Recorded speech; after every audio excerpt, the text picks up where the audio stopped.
लोकशाही असलेला नेपाळ आज पेटलेला असला तरी साधारण 24 वर्षांपूर्वी नेपाळ यापेक्षाही जास्त हादरला होता। राजघराण्यातल्या युवराजानंच अख्खी एक पिढी संपवली। नेपाळच्या आत्तापर्यंतच्या इतिहासात इतकी मोठी घटना घडल्याचा ऐकिवात नाही। त्यामुळे गेल्या 48 तासात पेटलेल्या नेपाळच्या पार्श्वभूमीवर राजघराण्यातल्या हत्याकांडाच्या कहाणीवर दृष्टिक्षेप टाकणारा हा एक रिपोर्ट।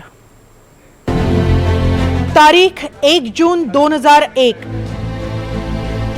नेपाळच्या इतिहासातला काळा दिवस। 5 मिनिटांत नेपाळचं राजघराणं संपलं। नेपाळच्या राजाच्या महालात एका पार्टीचं आयोजन करण्यात आलं होतं। पार्टीचं आयोजन राजकुमार दीपेंद्र यांनी केलं होतं। सगळे आनंदात होते। राजे बिरेंद्र आणि राणी ऐश्वर्या यांच्यासह जवळपास 19 जण त्यावेळी महालाच्या मुख्य दिवाणखान्यात होते। संध्याकाळी 8च्या सुमारास राजकुमार दीपेंद्र एक सबमशीन गन, एक रायफल आणि एक पिस्तूल घेऊन पार्टीच्या हॉलमध्ये आले। राजकुमार दीपेंद्रनी त्यांची मशीन गन राजे बिरेंद्र यांच्याकडे रोखली आणि बेछूट गोळीबार सुरू केला। राजे बिरेंद्र, राणी ऐश्वर्या आणि राजघराण्यातले 9 जण काही क्षणात रक्ताच्या थारोळ्यात पडले होते। सगळ्यांवर गोळ्या झाडल्यावर राजकुमार दीपेंद्रनी स्वतःवर गोळी झाडून घेतली। राजघराण्याची एक पिढी काही क्षणात संपली। आणि त्यातच 2001 मध्ये राजघराण्यात किंवा महालात जे हत्याकांड झालं, यात राजे वीरेंद्र यांची हत्या झाली। राजपुत्र दीपेंद्र यांनी राजघराण्यातल्या 9 लोकांची आणि स्वतःला सुद्धा गोळ्या झाडून मग त्यांचाही त्यात मृत्यू झाला।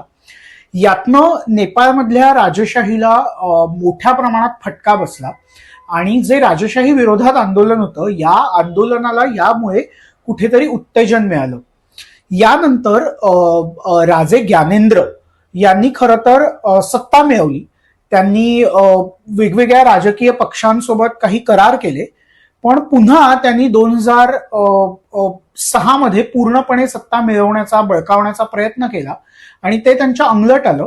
याचा परिणाम असा झाला की 2007 मध्ये शेवटी प्रचंड जो हिंसाचार झाला, याच्यानंतर ज्ञानेंद्र यांना सत्ता सोडावी लागली आणि त्यानंतर नेपाळने लोकशाहीकडे प्रयाण करायला सुरुवात केली। त्यांची राज्यघटना लिहिली गेली, निवडणुका झाल्या आणि या निवडणुकीच्या अंतर्गत सरकार अस्तित्वात आलं।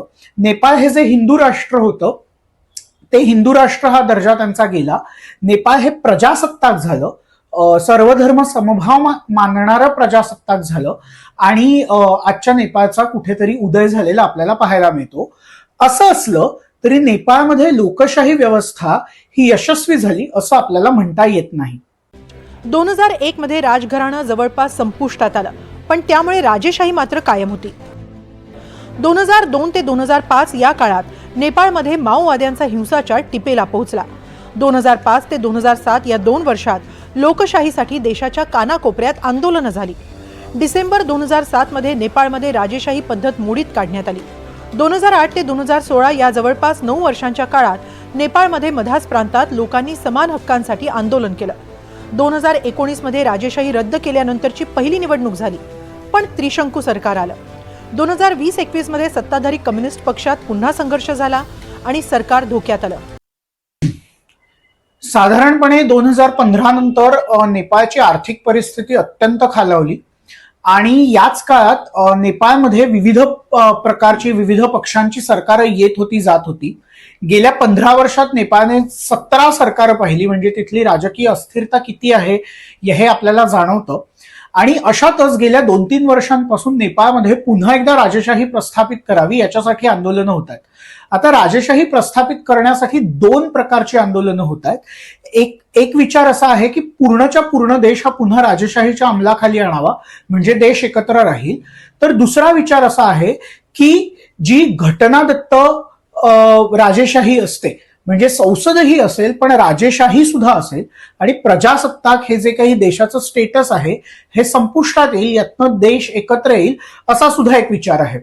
आता गेली 2-1 वर्ष यात आंदोलनं होत आहेत आणि मे 2025 मध्ये नेपाळचे पूर्वीचे राजे ज्ञानेंद्र जेव्हा पोखऱ्याहून ते काठमांडूला आले होते, त्यावेळेला त्यांच्या स्वागतासाठी एक भव्य दिव्य यात्रा झाली, काठमांडूमध्ये बऱ्याच रॅलीज झाल्या आणि बऱ्याच प्रमाणात जनतेने त्यांचं स्वागत केलं आणि राजे तुम्ही परत या अशा प्रकारच्या घोषणा या आंदोलनात दिल्या गेल्या.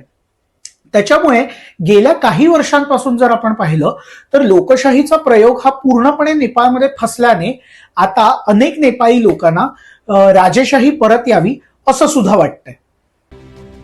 गेल्या 48 तासात नेपाळमधील लोकशाहीचे 3:13 वाजले, पण राजेशाही परत यावी याची मागणी मात्र तरुणाईनं केलेली नाही. गेल्या 2 दशकात राजकारणाचा बाज बदललाय, त्यामुळे राजेशाही परतण्याची शक्यताही धुसरच आहे. Bureau report, NDTV Marathi.